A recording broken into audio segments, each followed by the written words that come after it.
Vous voyez, avant même de commencer, on peut remarquer qu'il y a quelque chose qui est déjà là.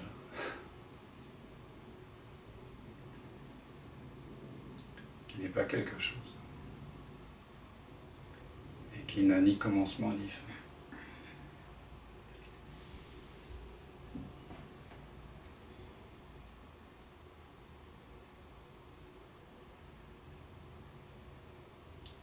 Alors bienvenue à tous en satsang. Bienvenue.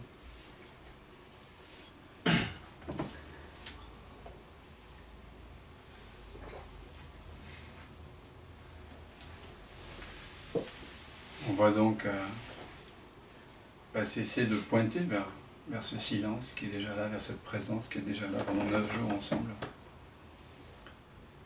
Et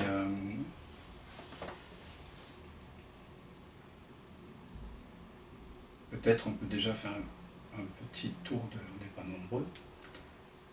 Alors j'ai des pensées pour Nelly qui devait être là avec nous mais qui a eu un petit accident.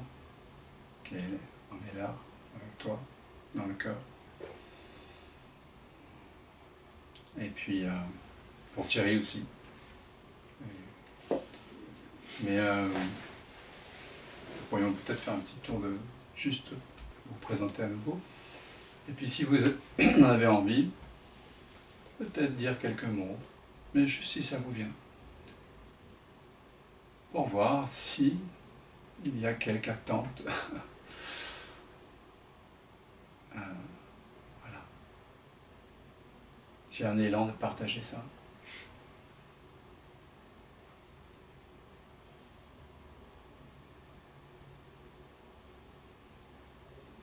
C'est juste une invitation. Voilà. Le silence suffit à lui-même. Peut-être que vous avez envie d'exprimer. S'il y a quelque chose, en tout cas, que vous avez envie de déposer, là. Ici, c'est un peu le feu du satsang. Satsang, ça signifie se rassembler autour de la vérité, autour de la réalité ultime. Et voilà, chaque fois qu'on amène quelque chose qui n'est pas réel, c'est-à-dire qui n'est pas tout le temps là, ça va se résorber dans ce silence, dans le feu de la présence. Donc bien sûr, si vous avez une petite attente ou un espoir par rapport à quelque chose, vous pouvez juste le déposer comme une bûche qu'on déposerait dans le feu de la présence. Et ce qui est extraordinaire, c'est que la présence, elle fait feu de tout bois. Surtout quand le bois est sec. Parfois, le bois est mouillé, alors qu'est-ce qu'on fait ? On va le laisser sécher un peu. On verra ça. Mais en tout cas, vous venez avec toutes ces bûches, tous vos doutes, tous vos sentiments de ne pas être accordés, vos sentiments de manque, tout ce qui est de l'ordre du personnel, du relatif. Le feu de la présence ne crée aucun bois.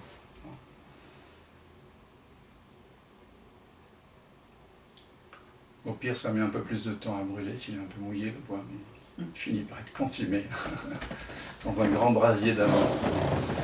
Donc, il n'y a aucun risque à déposer, sauf celui de mourir à ce que vous n'êtes pas. De cramer, quoi. Voilà. Ce qu'on va faire mourir ici, c'est tout ce que vous n'êtes pas réellement, c'est tout ce que nous ne sommes pas réellement. C'est mourir, c'est une invitation à mourir à l'imaginaire, de mourir à la lourdeur, de s'alléger en fait. C'est une invitation à l'allègement, à une vie allégée. J'aime bien ce thème parce que en anglais on dit enlightenment, qui signifie illumination, donc éveil à sa vraie nature, éveil au soi. Qui est souvent, alors dans ce mot, bon, il y a le côté lumière, un spectacle et lumière, mais la lumière elle est transparente d'abord. Et en plus, light en anglais signifie à la fois léger, Super ça. comme en danois, en allemand, Licht. Donc, c'est une invitation, voilà, à revenir à la légèreté de la lumière, à l'insoutenable. Légèreté de l'être. Voilà. Kundera. Parce qu'elle n'a pas. Alors, je ne sais pas si Kundera avait perçu toute la profondeur de sa phrase, je n'en suis pas persuadé. Mais l'être dont on parle ici, effectivement, ne peut pas être soutenu par les pensées, par les rêves, par les espoirs, par les attentes, par les peurs, par les définitions, par les concepts, par les sensations, par aucune expérience, par aucune perception. Je suis là pour me rapprocher de ma réalité. Après avoir vécu très longtemps sous l'emprise du mental, donc essayer de passer à une autre dimension. Tu es consciente que chaque pas que tu vas essayer de faire vers toi-même va t'éloigner. De moi-même. Tu as conscience que chaque pas que tu vas faire vers toi-même va être en fait un éloignement. Et que c'est ça justement l'invitation que je vous fais ici. C'est de voir à chaque moment qu'il y a un pas vers. En fait, c'est déjà là. Ah oui.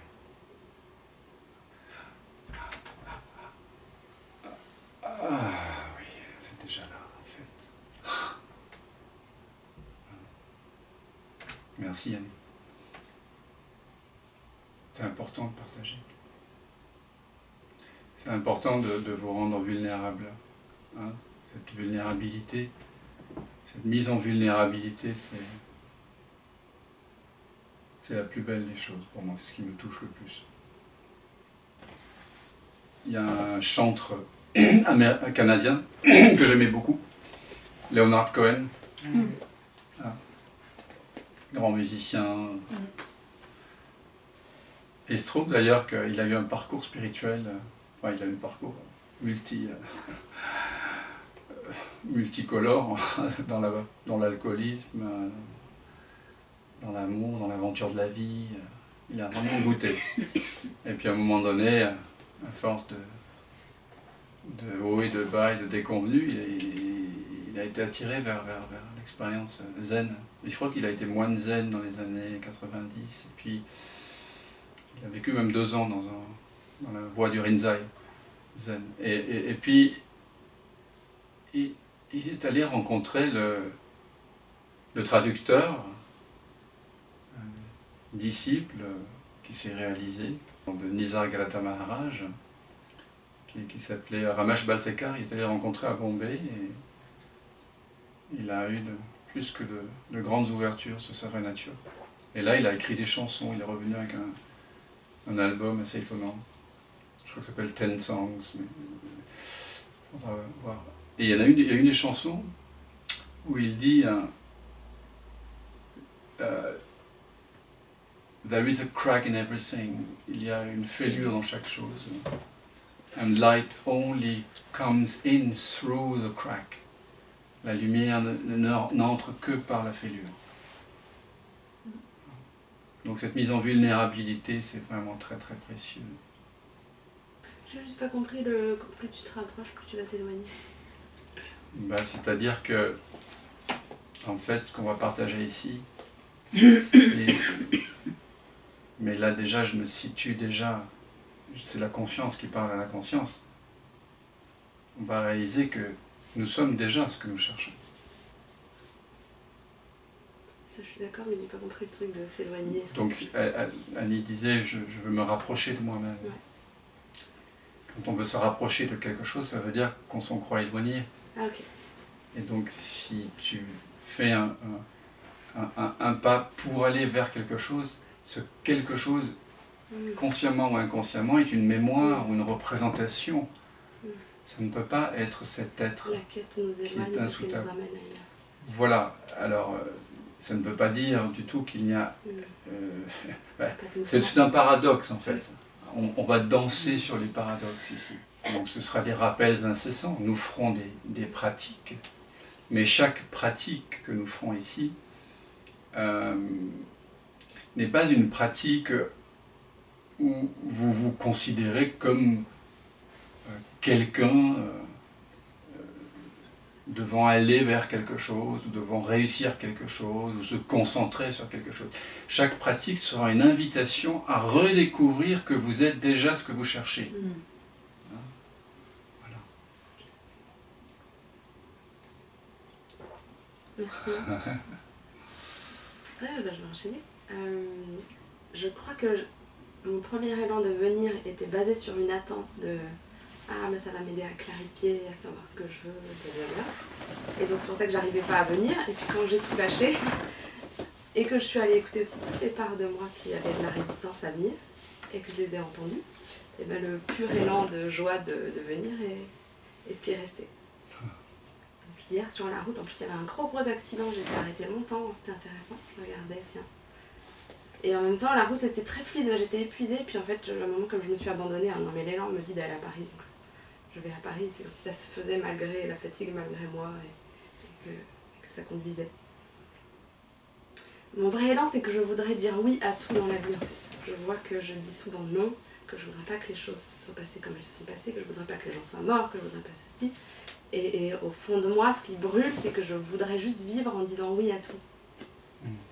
Et j'ai fait le stage de 3 jours avec Dan à côté de Nantes il y a 15 jours, un truc comme ça. Et c'était ça qui était là dans la voiture en repartant. Et c'était chouette parce que je disais même oui à la part qui râle contre les autres, tu vois. Et même ça, c'était accueilli. Et alors qu'avant, ma quête sur ce chemin, elle était que je voulais juste être paix, amour et dire oui à tout et qu'il n'y ait plus rien qui dise non. Et là, c'est comment je dis oui aussi à ce qui dit non. Ouais. C'est la discrimination essentielle, ça. Parce que le premier oui dont tu parles, c'est le oui un peu Walt Disney de la spiritualité avec l'encens et les... Et on dit tout est parfait, mais tout est parfait.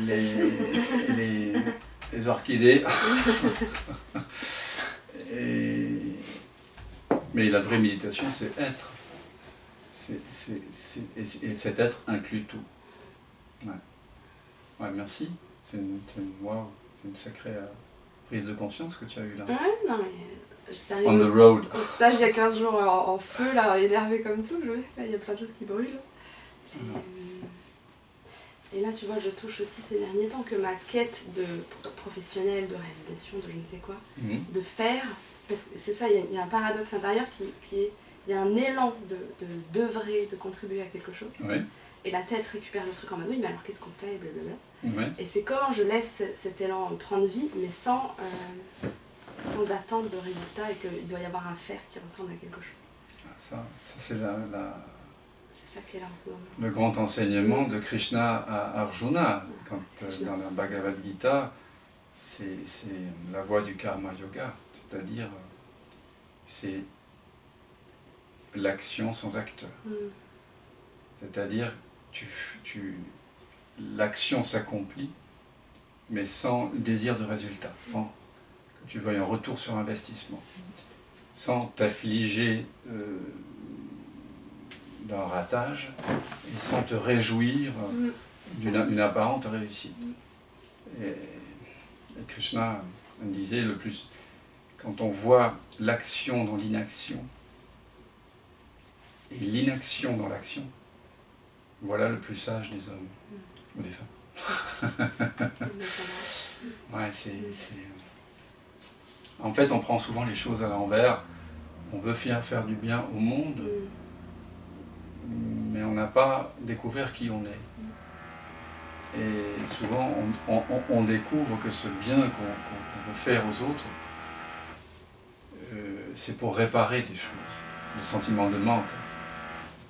Et du coup, de façon plus ou moins grossière ou subtile, on transmet toutes nos demandes aux gens qu'on accompagne, aux gens qu'on fait du bien. Ça, c'est tout cet aspect qu'on approfondira beaucoup ici, qui rejoint l'adage populaire l'enfer est pavé de bonnes intentions. Donc l'invitation ici, c'est d'abord de découvrir qui nous sommes. D'abord, c'est comme un...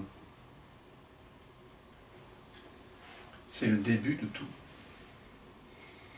Sans ça, il ne peut pas y avoir d'action vraiment alignée et cohérente. De toute façon, toute action cohérente ou alignée que vous avez faite dans votre vie, elle s'est faite sans vous. Déjà. Donc chaque fois que vous avez réussi quelque chose qui au sens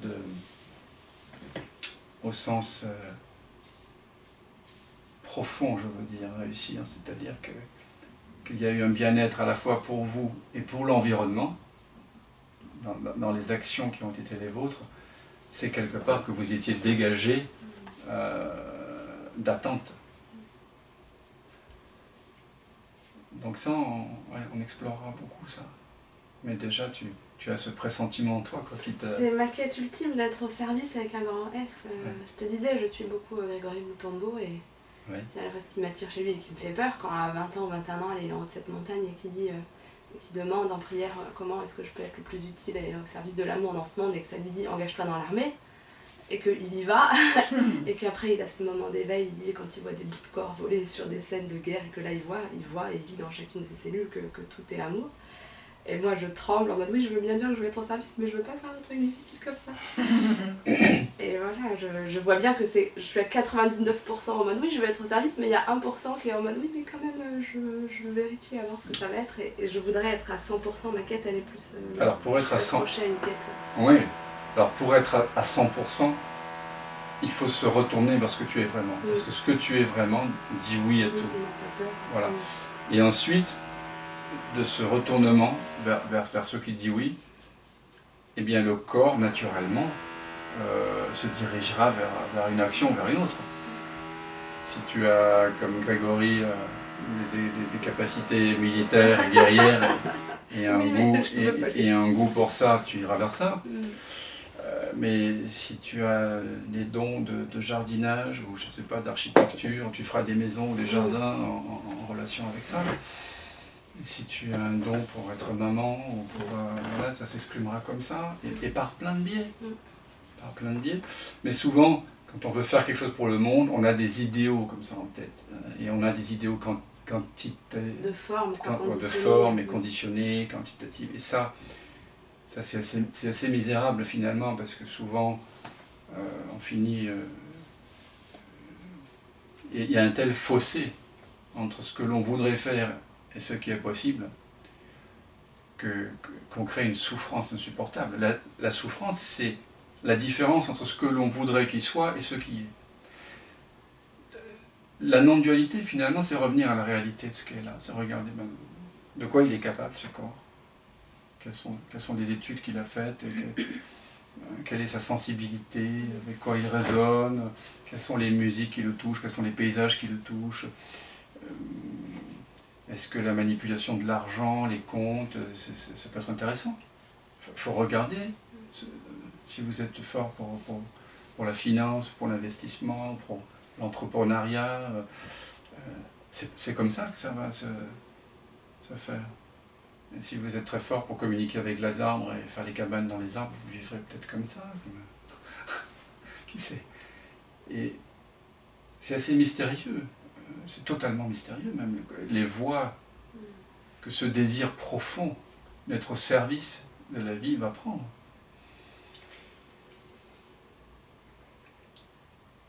Mais ce qui est sûr, c'est que tant qu'il y a une différence entre ce que tu veux et ce qui se présente, tu es dans une souffrance. Et là, il y a la confusion, la souffrance, et il y a le conflit avec les autres. Donc il faut d'abord revenir à soi, redécouvrir cette nature de simplicité, cet espace de présence que nous sommes, qui ne veut rien, qui ne sait rien, qui ne possède rien. Et à partir de là, laisser ce corps et ses pensées, ce mental, laisser ce monde être tel qu'il est. de la même façon qu'on ne peut pas savoir ce que l'on veut, puisque ce que l'on croit vouloir, en fait, est basé sur les conditionnements qu'on a vécu. De la même façon, la découverte de qui nous sommes vraiment ne peut pas s'affirmer comme ça. Je ne peux pas dire qui je suis de façon positive. Parce que si je dis qui es-tu, je suis Dan, ou je suis un chanteur, ou je donne des satsangs, ou je suis réalisé, ou je connais ma vraie nature. Tout ça, c'est du blabla finalement. Même si les mots sont poétiques, métaphysiquement corrects, conceptuellement justes, ce sont des mots. Ici, on va procéder directement. On va aller au cœur de qui nous sommes, mais cette voie directe se passe de façon négative. Nous devons d'abord découvrir qui nous ne sommes pas. Donc, dégager de cette présence toujours présente, omniprésente, toutes les définitions, tous les fantasmes qu'on a, même les plus beaux, les fantasmes spirituels, on doit les dégager pour laisser apparaître une positivité absolue. C'est ça le... Merci Christelle, merci.